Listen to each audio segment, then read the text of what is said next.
Palmas Reales, Iglesia Bíblica Bautista, perfeccionando tu vida con la palabra de Dios.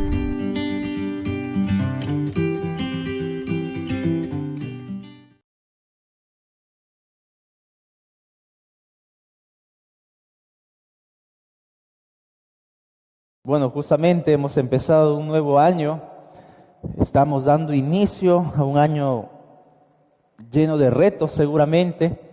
¿Cuántos ya hicieron metas para este año? ¿Cuántos ya se llenaron de retos? Este año empiezo la dieta, este año lo hago, este año me compro lo que deseo, este año adquiero esto, este es el año. Amén. Por ahí algunos, amén, qué bueno. Este año leo mi Biblia más cada día. ¿Por qué no? Este año voy a orar más. ¿Por qué no? Que eso sea de repente el sentir de nuestros corazones. Y obviamente tenemos que poner planes a nuestra vida, mis hermanos. No podemos iniciar el año sin planes, sin retos, como familia también y personalmente.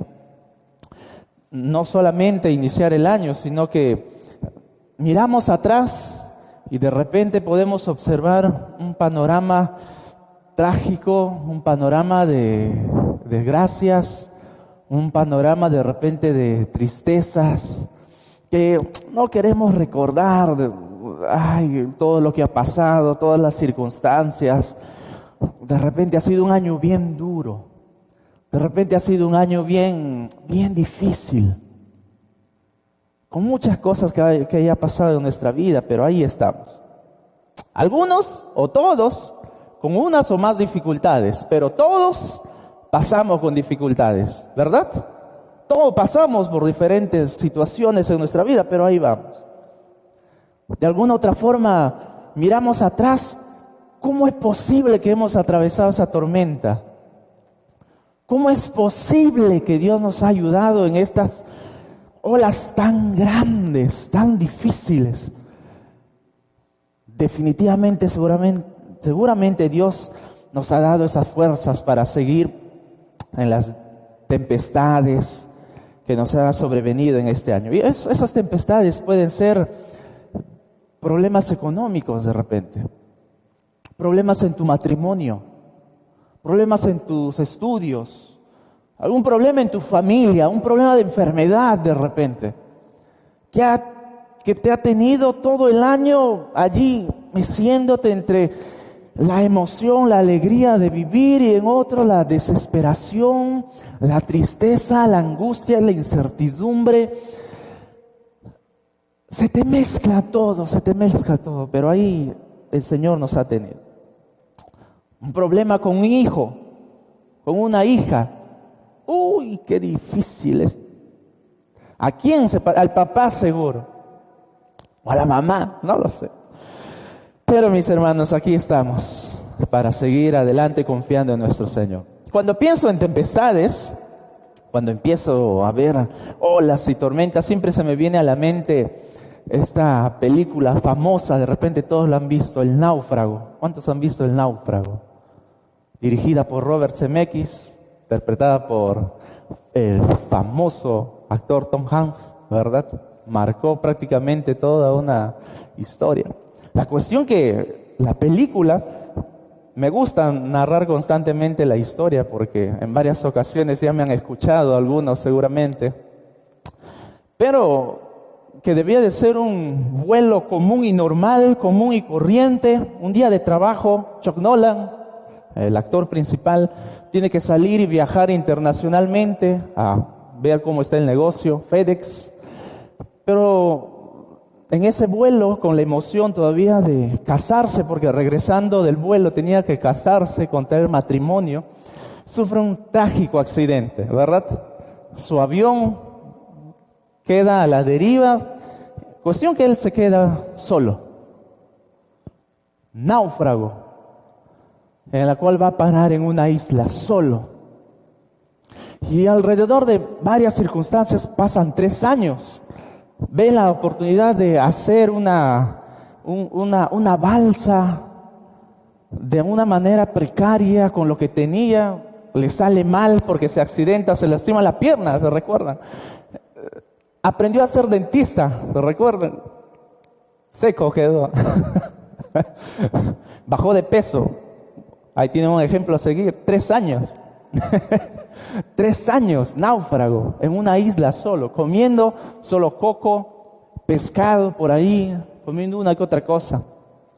Pero después de todo lo que pasa, todas las incertidumbres que ustedes han visto y seguramente, ¿por qué no vuelvan a ver en familia? Es una muy buena película para ver en familia. Me gusta porque al final el actor está al final de la película sentado, ahí está la chimenea, con su amigo, viendo todo hacia atrás. Se fue a buscar a quien iba a casarse, que ahora ya está comprometida, con hijos, casada, una familia. Y mira, y me gustan unas palabras que él dice. Y déjame decirte lo que dice en esas palabras. Yo sabía que por algo debía de continuar con la vida. Debía continuar. Lo intuía.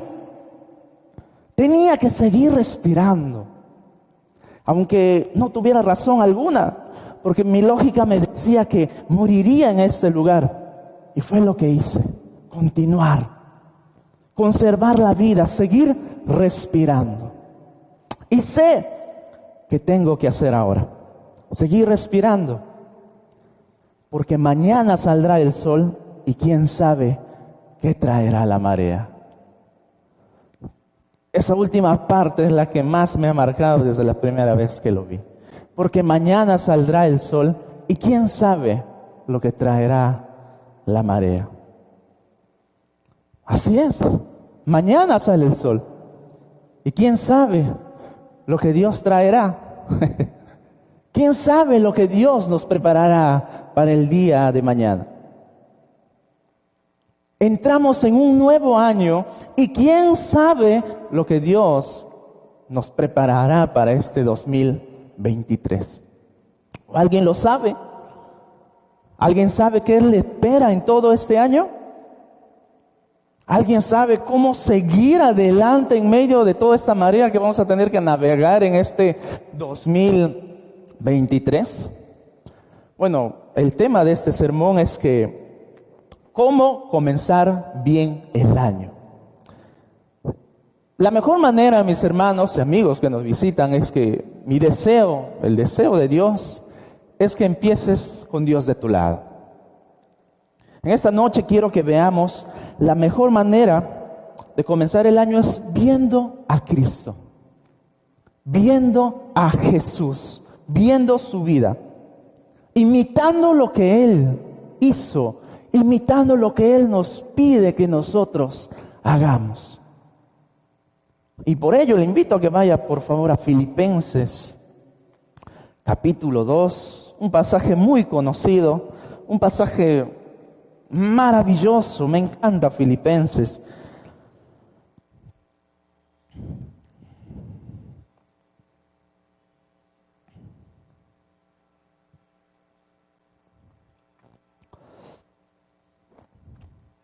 Filipenses capítulo 2, versículo 5 en adelante, dice así: haya pues en vosotros este mismo sentir que hubo también en Cristo Jesús, el cual siendo en forma de Dios, no escatimó el ser igual a Dios como cosa a que aferrarse, sino que se despojó a sí mismo, tomando forma de siervo, hecho semejante a los hombres. Y estando en la condición de hombre, se humilló a sí mismo, haciéndose obediente hasta la muerte y muerte de cruz. Por lo cual Dios también le exaltó hasta lo sumo y le dio un nombre que es sobre todo nombre, para que en el nombre de Jesús se doble toda rodilla de los que están en los cielos y en la tierra y debajo de la tierra. Y toda lengua confiese que Jesucristo es el Señor, para la gloria de Dios Padre. Oremos. Amado Dios, gracias. Gracias porque aquí estamos con tu iglesia, con visitas que están acompañándonos en este momento. Señor, por favor, abre nuestro entendimiento, habla a través de tu palabra y que tu Espíritu Santo pueda convencernos de lo que tú quieres hacer en nuestras vidas, Señor. Te lo rogamos en el nombre de tu Hijo Jesús. Amén. Quiero que veamos 3 sencillas cosas, mis hermanos, de cómo podemos empezar bien el año, cómo podemos empezar haciendo la voluntad de Dios. Yo te pregunto, ¿quieres hacer la voluntad de Dios? Yo espero que la respuesta sea sí. Quiero hacer la voluntad de Dios en mi vida.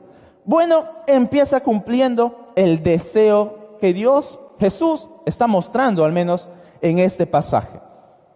Lo acabamos de leer y es un verso muy maravilloso. El versículo 5 empieza diciendo: haya pues en vosotros este mismo sentir. Haya pues en vosotros este mismo sentir. La iglesia de Filipenses era una iglesia a quien Pablo estaba escribiendo, y si miramos un poquito el contexto, había un poco de división en la iglesia. A la hermanita Síntique le gustaba que la decoración esté por aquí. A la hermanita Evodia le gustaba que esté aquí. A la hermana Síntique le gustaba, que no se sienten allá, que se sienten acá. Y a la hermana Síntique y Evodia sí. No, que la mujer debe ser así, debe ser así. Y que el evangelio así, la palabra, y Pablo y Timoteo. Había problemas en estas dos hermanas. Había conflicto. Había circunstancias que estaban allí malogrando la comunión de la iglesia, malogrando posiblemente el testimonio de los que están alrededor, en donde se encontraba la iglesia. Y Pablo empieza de una manera maravillosa. Algunos dicen que esta parte también es un himno compuesto por Pablo.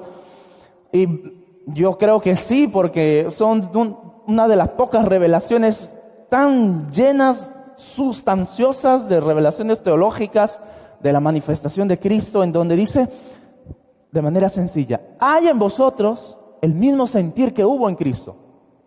Dejen esas divisiones, dejen esos pensamientos de que aquí, acá, por allá. No, tengan el mismo sentir de Cristo. Tengan un solo sentir. ¿Sentir en qué? En cómo se visten las hermanas, en cómo se deben vestir los hermanos, en cómo se deben peinar los hermanos, cómo debes verse así, acá y allá. No, en eso no. Pablo apunta a un personaje que todos nosotros debemos de mirar, y si hay algo que imitar, debemos de imitar solamente a él. Lo demás es circunstancial. Lo demás puede caer hasta el lado irrelevante. Gustos, que a mí me puede gustar de esta manera y al otro no importa. Pero Pablo dice: haya en vosotros el mismo sentir que hubo en Cristo. Y quiero que veamos ese sentir. Así que desde ya, Iglesia Palmas Reales, hay en vosotros el mismo sentir que hubo en Cristo. Vamos a ver solamente 3 porque podemos desglosarlo de muchas maneras. Primero, verso 6, Pablo empieza de frente: el cual, siendo en forma de Dios, no estimó el ser igual a Dios como cosa a que aferrarse. Primero, Jesús no estimó ser igual a Dios. Jesús no estimó ser igual a Dios. Este pasaje, mis hermanos, representa uno de los más grandes misterios revelados de aquí en la Escritura.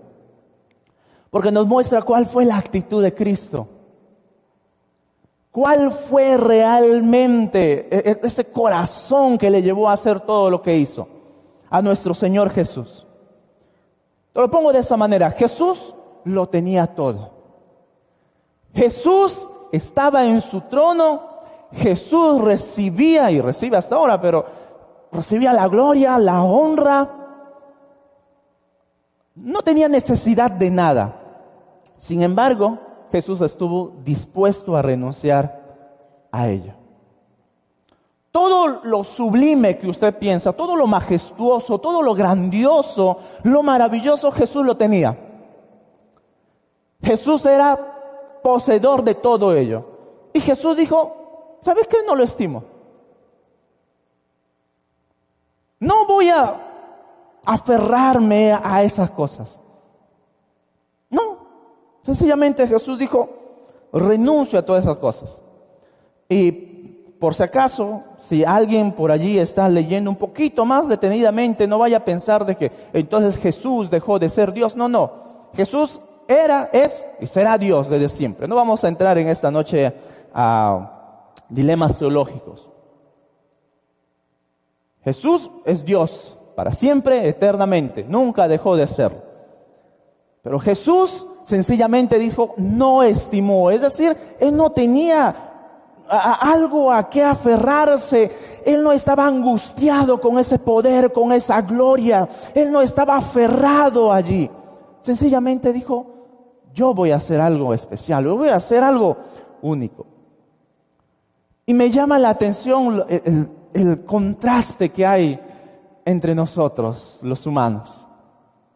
Me llama la atención la gran diferencia que podemos encontrar, mis hermanos. ¿Te gusta renunciar a lo que tienes? Tienes un buen trabajo. ¿Te gustaría renunciar a ello? Te da todo. Te da todo. No tienes necesidad de nada, te lo da todo. ¿Estarías dispuesto a renunciar a ello? ¿Estarías dispuesto a renunciar a tu profesión? ¿Estarías dispuesto a dejarlo, aquello que te da todo? Algunos de repente dicen, ¿para qué si ni vivo de ello? Pero ¿estarías dispuesto a dejarlo si ello es todo lo que tienes, si ello es todo lo que te mantiene? ¿Te gustaría renunciar a tu comodidad? ¿Te gustaría? ¿Te sentirías cómodo? La cuestión es que Jesús nos llama a imitarlo. Haya pues este mismo sentir, dice Pablo. Así que te pregunto una vez más, ¿estás dispuesto a imitarlo dejando o renunciando a todo lo que tienes? ¿Estarías dispuesto? Anoche, mientras compartía este pasaje con mi esposa, le decía, amor, ¿estás dispuesto a dejarlo todo? ¿Estarías dispuesto? ¿Estarías dispuesto a dejar tu casa por irte a la selva, a lo profundo? ¿Estarías dispuesto a dejar de cocinar a gas y cocinar a leña? ¿Y buscar tu propia leña para cocinar para el hogar? ¿A quemar, a llenar tus ollas Rinauer con puro hollín? ¿Estarías dispuesta a lavar tu ropa en el río? ¿Estarías dispuesta a dejar de bañarte con agua caliente? Son esas conversaciones que a veces uno tiene, ¿no? Y no estoy poniendo entre la espada y la pared a mi esposa, pero estoy seguro que ella diría que sí, por servir a su Señor. ¿Pero estás dispuesta tú a hacerlo? Servir a tu Señor a donde Él te llame, a donde Él te mande, a imitarlo, a dejar todo lo que tienes por ir a servir a tu Señor. Esos son uno de los llamados más valiosos, más fuertes que el Señor nos hace a cada uno de nosotros.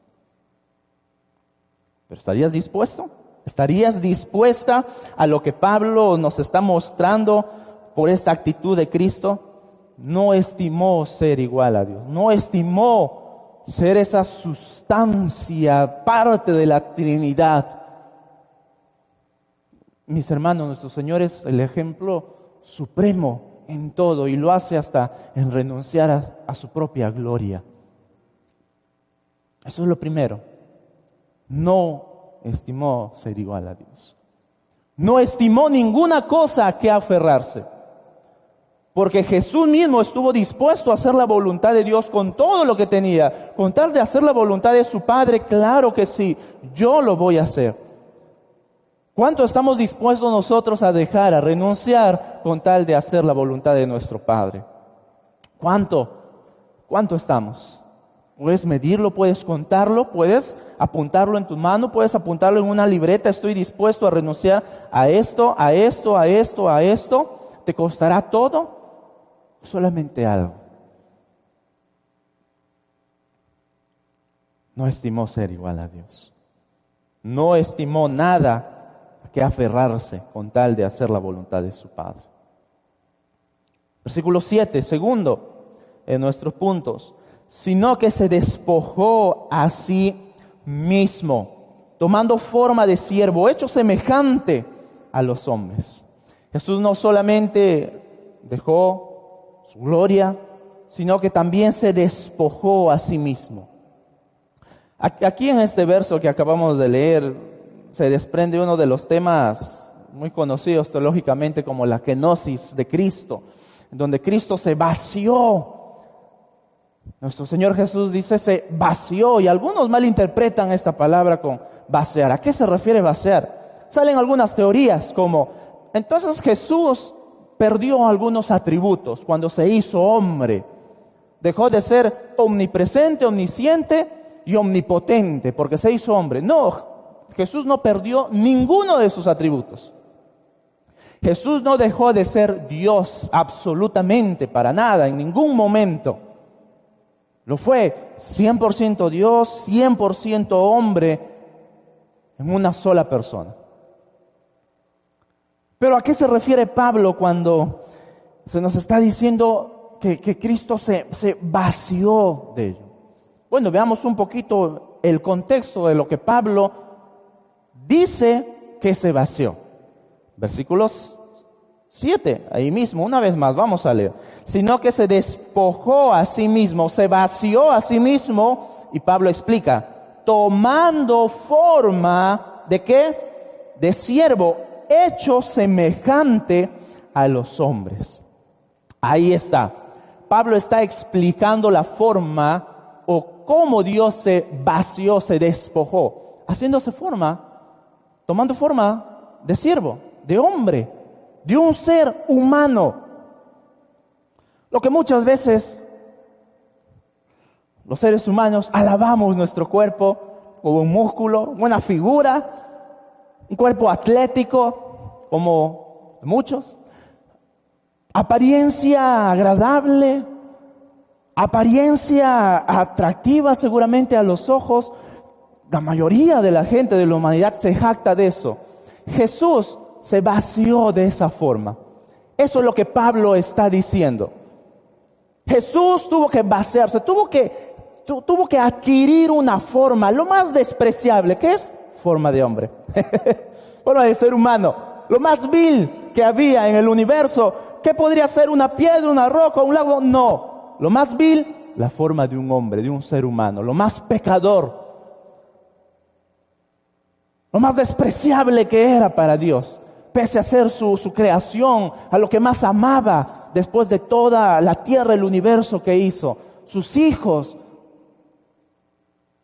Sin embargo, el pecado lo llegó a contaminar. Y de esa forma pecaminosa, de esa forma manchada, caída en pecado, en desgracia, Jesús tomó forma. Se vació adquiriendo eso. Para nosotros es como más bien, no es que Jesús más bien se está añadiendo, acoplando algo, no. Todo lo contrario. Para Cristo, Él que se estaba vaciando a lo vil. Estaba tomando forma de algo que no era digno de Él, pero lo estaba haciendo porque no tenía cosa a que aferrarse. Estaba dispuesto a adquirir la forma que sea. Y lo hizo de esa manera para mostrarnos que estaba dispuesto a hacer la voluntad de su Padre. ¿Y sabe qué es lo interesante? Muchos en la actualidad, Pablo justamente dice en el verso 7, tomando forma de siervo, hecho semejante a los hombres. Un siervo en aquellos días era lo más despreciable que podía haber. Solo servía para hacer las tareas, el hogar de otros por acá. Alguien que tenía mucha estabilidad económica, mucho dinero, no se ocupaba de hacer las cosas de la casa. Para eso estaban los esclavos, los siervos. Y Jesús tomó esa forma. Jesús hizo tal cosa. Y en la actualidad, ¿cuántos, mis hermanos, no tienen esa actitud de siervo? No tienen esa actitud de Jesús. En la actualidad muchos tienen esa actitud más bien de golpista, ¿no? Tienen esa actitud de hacer las cosas, querer hacer todo lo contrario. Mandones, arrogantes, soberbios. Todo lo contrario a la actitud. Déspotas, dictadores. No les gusta servir, les gusta ser servidos. Jesús no vino a eso. Jesús no vino para nada con esas intenciones y con esa actitud, mis hermanos.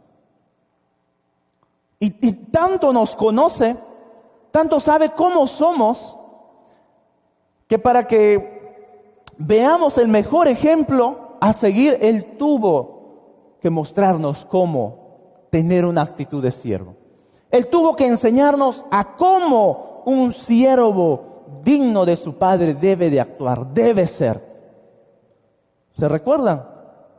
Dispuesto a hacer las actividades o las responsabilidades de un siervo, a lavar los pies, hacer algo que nadie se esperaba, que era alguien, que era un papel para alguien lo más despreciado de la sociedad. Tuvo, mis hermanos, nuestro Señor Jesús que enseñarnos que el verdadero Hijo de Dios no vino para ser servido, Él vino para servir. Y eso es la forma en cómo Pablo nos está aquí guiando. Entonces, te pregunto ahora a ti, ¿qué estás haciendo? ¿Estás sirviendo a tu Señor? ¿Estás haciendo la voluntad de tu Padre? ¿Estás siguiendo el ejemplo de nuestro Señor Jesús? De alguna manera en tu cabeza se te viene, no sé cómo hacer la voluntad de Dios en mi vida. Empieza sirviendo, dando tu tiempo, dando tus fuerzas a tu Dios. ¿En dónde? En tu iglesia local. ¿En dónde más? Empieza dando al Señor tu vida de esa manera. Para nosotros, la tarea de un siervo podría ser denigrante. Claro que sí. Para la sociedad es visto de esa manera. Pero en el reino de los cielos es todo lo contrario. En el reino de los cielos, mis hermanos, el que más tiene es el que más sirve. Y obviamente no es que hace un trabajo por obras. Yo voy a hacer más porque quiero tener más. No, eso no es la actitud de un siervo. Le hace para servir a su Señor, para servir a su amo. Y verás que nuestro Dios está atento a cada una de nuestras obras que le hacemos para Él. ¿Recuerdan? Efesios capítulo 2, versículo 10. Somos salvos, somos criaturas para buenas obras. Somos creación ahora de Dios. No para ser salvos, sino para hacer buenas obras. Para mostrar nuestra verdadera fe a los demás. Para mostrar realmente que somos hijos de Dios. Esas son las obras, esas son las actitudes de cómo un hijo de Dios sirve a su Señor, en los que lo rodean, en donde está.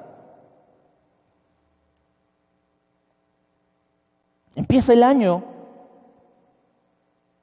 siguiendo la actitud de Cristo, servicio en tu corazón, servicio en tu vida, servicio en donde el Señor te ponga.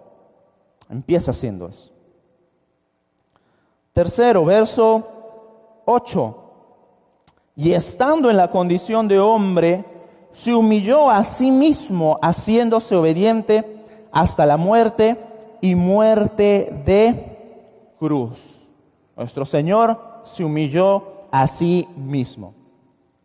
Y por si no fuera suficiente la humillación de ser como un hombre para el Señor Jesús, Él se humilló yendo a la cruz. Se humilló en agonía de muerte. Se humilló dando su vida para que lo golpeen. Se humilló muriendo en una cruz. Se humilló de la manera más terrible que pudiera ser.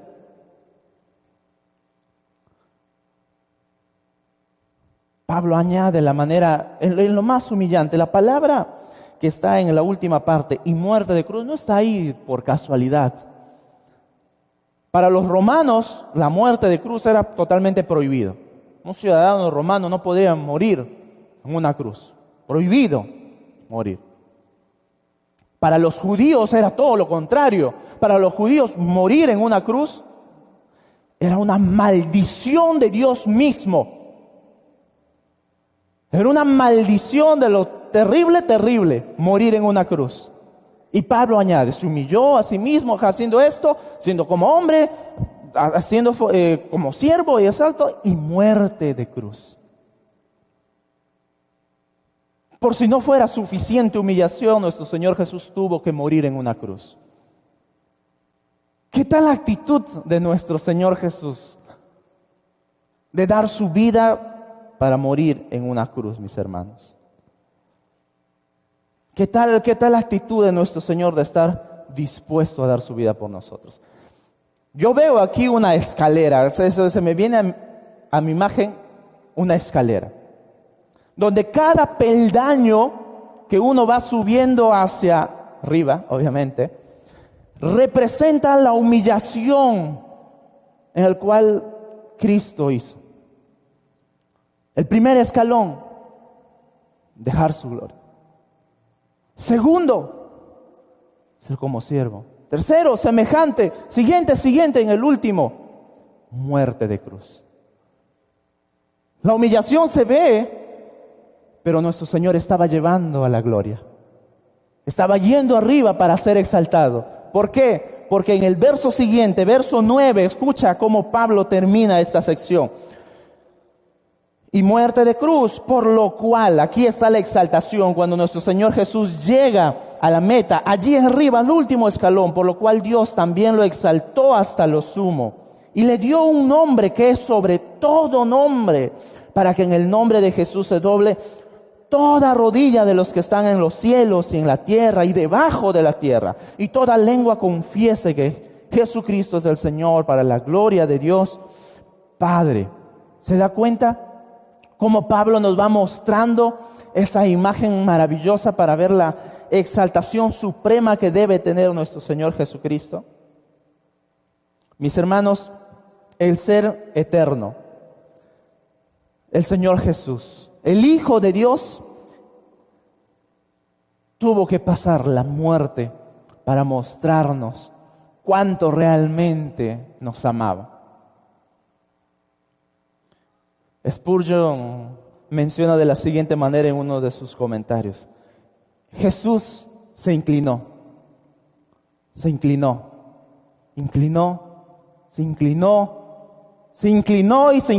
y por si fuera suficiente, se hizo como hombre, llegó a una cruz y se siguió inclinando para ser exaltado. La palabra inclinación que usa Spurgeon no tiene casi final para exaltar el nombre de nuestro Señor Jesús. Porque Él estuvo dispuesto a hacerlo cuantas veces sea necesario.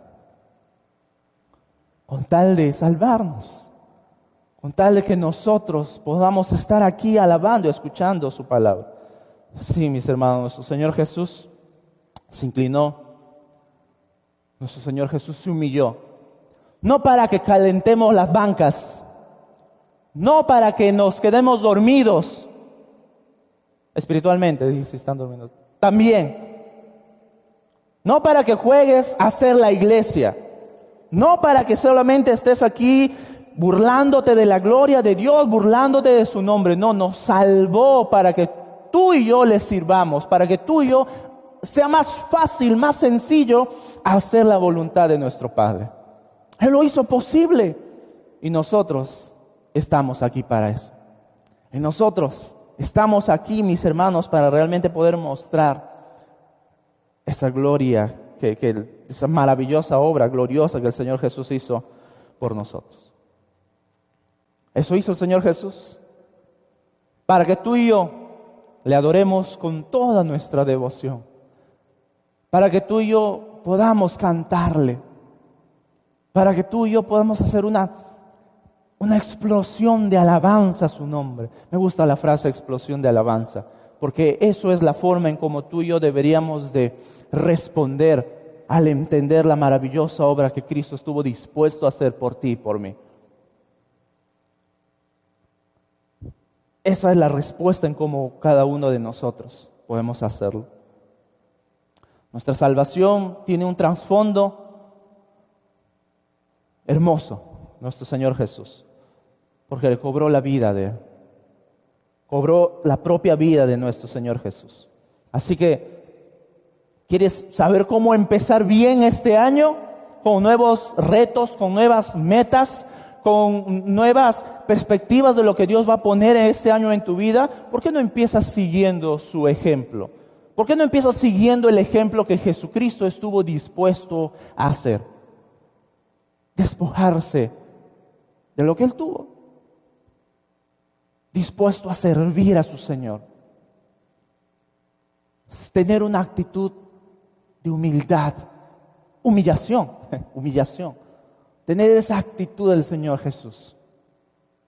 No digo que Dios te va a dar la gloria como le dio a su Hijo, porque eso solamente le corresponde a Él, toda la gloria que Jesús recibió. Pero te aseguro que Jesús, nuestro Señor, te bendecirá.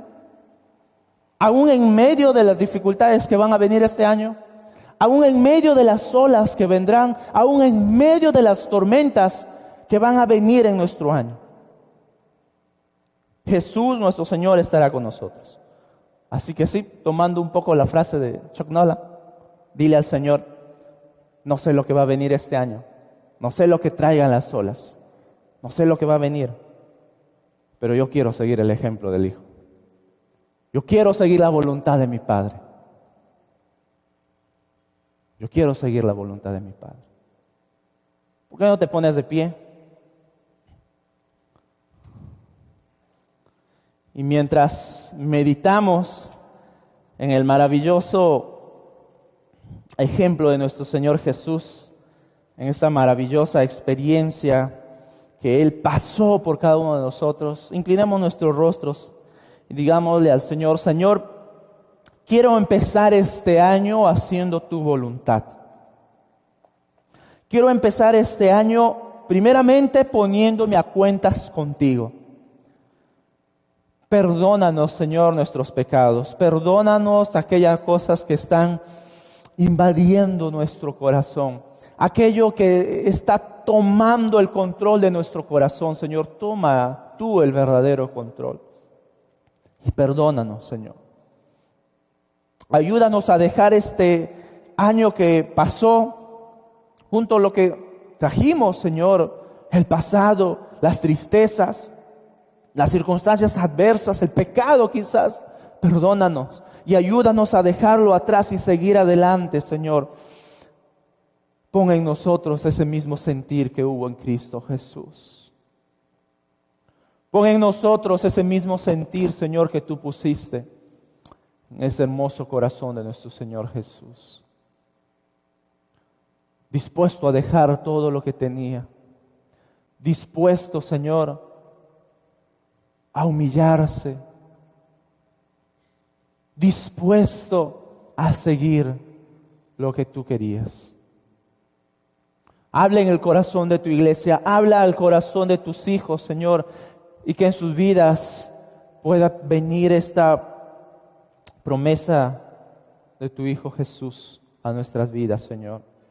Que tú nos has comprado con un precio tan maravilloso y ahora somos libres para poder servirte. Ahora somos libres para darte toda la gloria, Señor, y a disfrutar de este año lleno de bendiciones, lleno de sorpresas, lleno de dificultades que van a venir. Pero queremos estar siempre de tu lado. Queremos estar siempre unido a ti, aferrado a ti y siguiendo el ejemplo de tu Hijo Jesús. Eso es lo que queremos. Enséñanos a cómo hacerlo. Ayúdanos a recordar la actitud de tu Hijo Jesús. Ayúdanos, Señor, por favor. Agradecemos por este tiempo en el nombre de nuestro Señor Jesús. Amén.